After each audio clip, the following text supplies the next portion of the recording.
This week's kind of follow me around culture video is Q&A.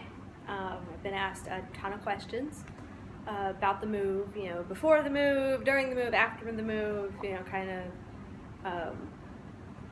asked the same questions over and over, and I've picked 10 of them to kind of answer. If you have any other questions that I don't cover, let me know in the comments below, or shoot me a message however you would like to, and I will answer them in a part 2. So number 1, is it safe? So is Qatar safe? Yes, Qatar is very safe. There's no, people here are expats, so wait, hang on. Does that lead to an expat? No. So I was smart enough to not make that a separate question. No. People here, the workforce here is like 88% expat. Population's roughly 2.5 million, 2.2, 2.5 nationals, Qatari nationals that live here. It's like 300,000 or so, or 350,000 or something like that. So it's a low number. So in order to make their country run, they have to have expat workers. Expat workers kind of come from all over the planet. I think the highest percentage is Australian, Filipino, Indian, UK, and then like the US is like far down the list. Like there are not many Americans here. I mean, there are plenty of Americans, but that's not the majority of the expats that work here. So if you work here, you are here under a residency permit, unless you're here under a work visa, and then you get a residency permit. You're here under a tourist visa like I am, or a family visit visa, like I will be before I get my RP.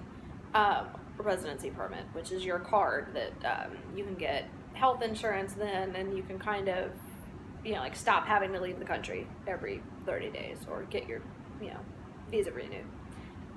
You get a little bit more protection. You're like a real resident of the country. But anyways, so people don't want to get deported, so you behave while you're here. There's no real property crime. There's no graffiti. There's no gangs of youths. The unemployment here is something like 0 point something percent. Like, you're not unemployed here, unless it's by choice. There's not a lot of crime. There's not a lot of rapes. I mean, there might, if you're in the wrong part of town where a bunch of bachelors live alone as a woman at night, that's not the best idea anywhere, but also not the best idea here. But you're not going to get mugged. It's very safe. Someone had asked me, is there fighting here? No, there's no fighting here. You don't fight. That's just not what happens. It was really strange, coming from the neighborhood I came from in New York and seeing men, pass me, my second day here. Second day, the first time I was out without my husband. I came, 2 men passed me, and I immediately, just kind of sucked up and tucked my purse, because that's what you do in New York, because, you don't know what's going to happen. Either they're going to ask you, there's a good chance they're going to ask you for money, or, they might do something mug you or whatever, especially my old neighborhood. So it wasn't, that would always make me nervous. I would have to be on high alert. And here, I'm like, I see myself stiffening, and they see me stiffening. And they kind of look at me like, what the hell is your deal, lady? and I'm like, oh, I need to calm down. I'm safe here. Like, you know, yes, definitely be situationally aware, but like you can leave your phone on a bench and go pee. Like, one of the women I met talked about leaving her phone accidentally at an airport. You know, she didn't mean to. She assumed it would be gone the second after. No, it was still there 10 minutes later. You can leave your purse in your chair and go pee and come back and your purse is fine. You know, someone might be standing next to it looking for the owner of the purse. You know, you might, if you leave your sunglasses somewhere, they might be turned into the desk for someone to, you know, in case you come back looking for them. You know, if someone needs your table or whatever. So, no, it's very safe. Where is Qatar? Or Qatar, or however you want to say it. Qatar is, there's Saudi. You know, like Saudi kind of does this number. You know, like Yemen, UAE, Oman are kind of the skirt. Qatar is the peninsula that kind of pokes out. There's like a little thumb thing. It looks like a little thumb that pokes out. And that is where I live. So it's kind of south of Iraq. I guess south and like slightly east a bit. Kind of Iraq's like here and Qatar's here. Saudi is here and huge. Yeah, that's where I am. It is. No, so number 9 is how's the weather? It is hot and it is humid here, but I feel that the heat, like 95 degrees here, is so much less onerous than 95 degrees in New York City. You have the wind.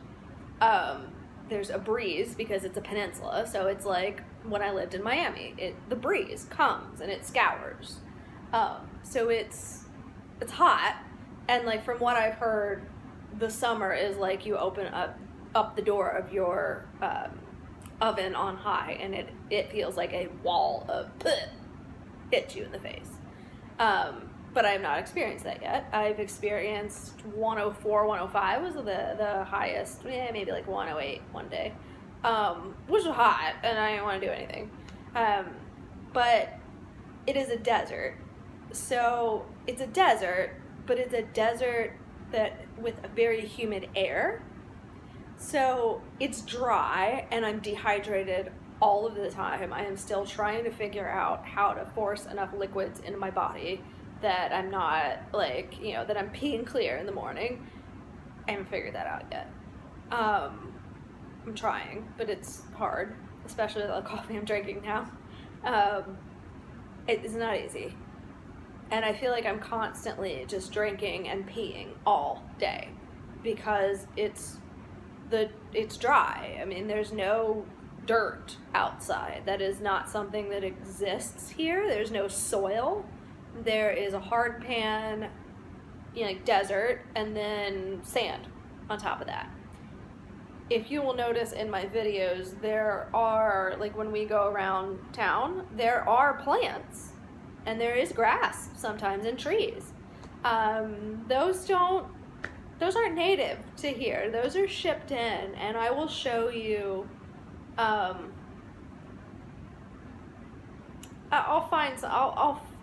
see where I can like get close enough to one to like actually take a good shot. You'll see like sometimes they take the bushes out, like, you know, maybe a leaf has gone brown or whatever. They take the bush out, and you'll see on the ground it's bone dry, it's sand, but there are tubes. Like it's covered in tubes, irrigation tubes. So like, I mean, you just gotta think, like, all of the greenery that is here has piped in water. Like, how astronomically expensive that must be. Because that is not xeriscaping at all. But it's really interesting to see, like, what, that is still, you know, prized. The greenery is still something that is looked after and desired here. It's kind of interesting. So I might only get to 5 questions because I'm going to cut this off at 15 minutes. Yo.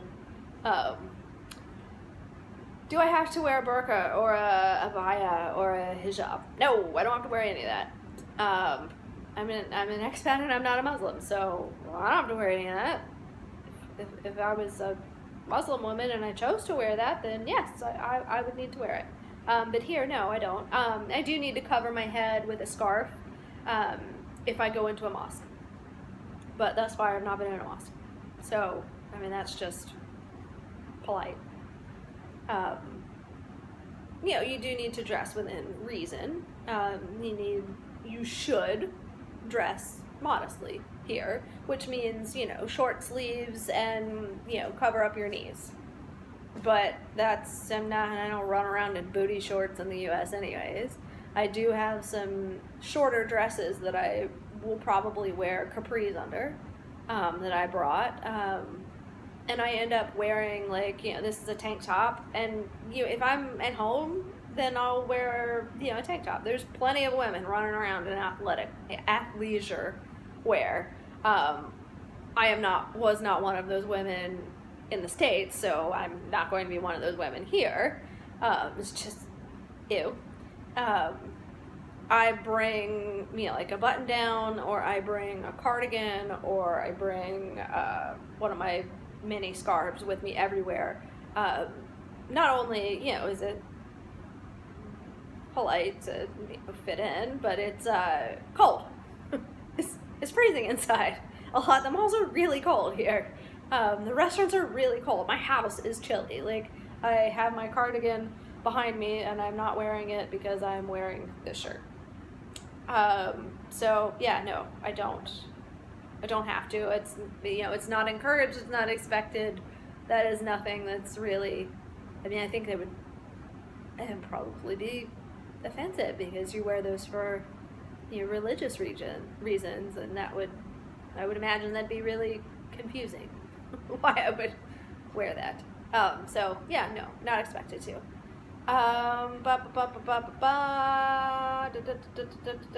Okay, so I'm not getting to many of these questions. Sorry, 10 was a little ambitious. What do I do all day? That's a good question. Right now, I'm keeping a pretty darn active social calendar. I have Monday morning coffee with a friend to catch up and kind of compare notes of the different groups that we've been that are different. I just joined a group of women, an expat group that meets every other Tuesday and has speakers and really cool other events. On alternate Tuesdays, there's a coffee group I enjoy going out with. Wednesdays, there's a coffee breakfast group I've been enjoying, and they put on different excursions and other things. It's another women's group. Thursdays, I've been kind of trying to keep for just whatever I want to do, sleep in, watch YouTube, whatever. Fridays, there is a lunch group, which Friday is the local Saturday. So it's women that have jobs and that are, gone, busy during the week. So I meet with them, or I go do something else, something that has come up from one of these other groups. Saturday, so far, DH has had off. It's kind of up in the air. He's not promised it off. But so far, we've been trying to go to a cultural or art or something local, to explore that. And then Sunday is his day off. So we've been hitting up a new mall, every Sunday to try to, learn all of the malls together and, shop for whatever we happen to need in common. Yeah. So I am going to stop here. I will put a pin in the rest of the questions that I did not answer. If you have any more questions, let me know in the comments below. Yeah, I will see you guys on Friday with my week wrap up. Don't forget to hit like and subscribe and the notification bell if you want to know what we're up to. And I will see you guys later. Bye.